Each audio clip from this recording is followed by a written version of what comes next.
Hi everybody, and welcome back to FANG Friday. This is Ross Healy, the Chairman of Strategic Analysis Corporation and a Senior Portfolio Manager at McNichol & Associates Asset Management. Well, I hope that you all caught me on BNN on Thursday, because during that hour program, actually with two different hosts, as it turned out, because Andy got kind of bumped off because he had a poor internet connection. But anyway, I did share the parameters of the Standard & Poor's 500 right now and where the markets stand. And just for a very, very quick recap, if you missed it, we are still in what we would describe as bull market conditions. That is to say that the Standard & Poor's remains above what we call its mid-growth price, which is 2.5 times its book value. So things look okay from that point of view, and given the fact that the FANGs are some 18% of the Standard & Poor's index, it wouldn't be terribly surprising, I don't think, if when we go and take a look at what's been going on in the last short little while, we see a fairly bullish and optimistic kind of pattern, starting with Amazon. And if you caught my BNN show, then you know that Amazon actually was one of my three top picks. Actually, cash was one. So Amazon and gold were really the two. Anyway, we talked about Amazon before. You can see it very clearly here. The stock has broken out over its HB3. If I showed you a much longer term picture of this stock, which we've seen, of course, in earlier weeks, then we do know that HB4 is perfectly within the valuation parameters of this stock.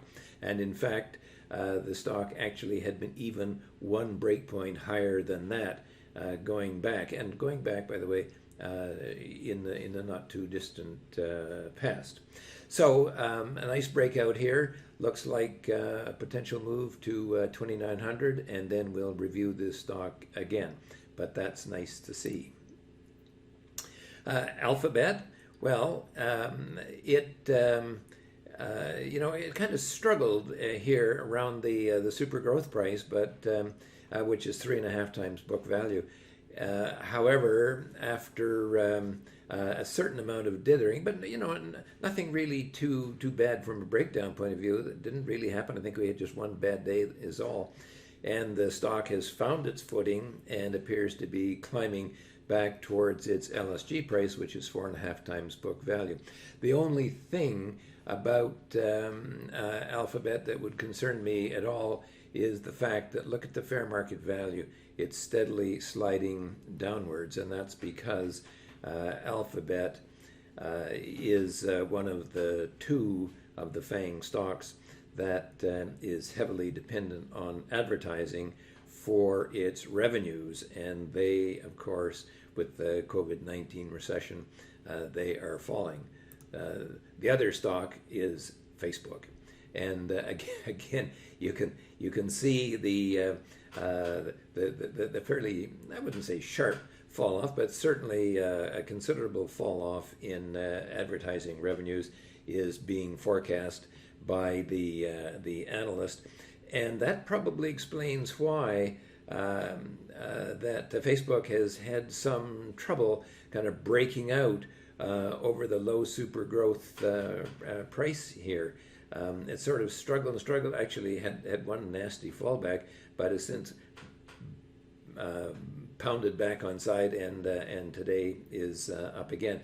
So we'll probably put a little kind of a check mark in the plus column for Facebook for the time being, and call that a probable buy. Apple, of course, well, it only had one bad day in which it fell below its HB1, which is 10 times book value, and has been steadily rising ever since, and certainly has the wherewithal to get at least to its HB2, which is about 12 times its book value. But we'll have to see what happens there. Very much the way we'll have to see what happens with Amazon and so on. Microsoft, well, interesting past there. Remember when I was on a year ago, and for a long time, Microsoft simply would not break out, and it banged and banged against the HB1 ceiling, which is 10 times its book value, and finally broke it and had a lovely run up to its HB2, just missed it by a little bit, and then of course wham, got caught in the COVID bear, actually rendering a sell signal here before pulling itself back together, and then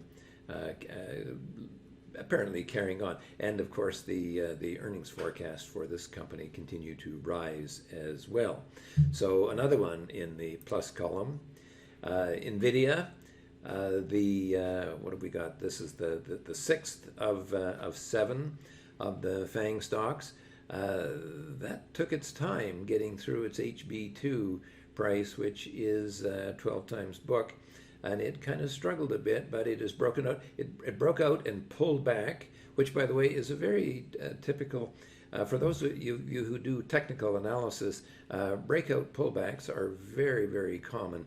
And breakout pullbacks in structural valuation analysis is very common as well. So it had a nice breakout pullback. We've really got a confirmed buy on the stock. So let's cross our fingers and hope for $350. The last stock, which has not broken out as of yet, is Netflix.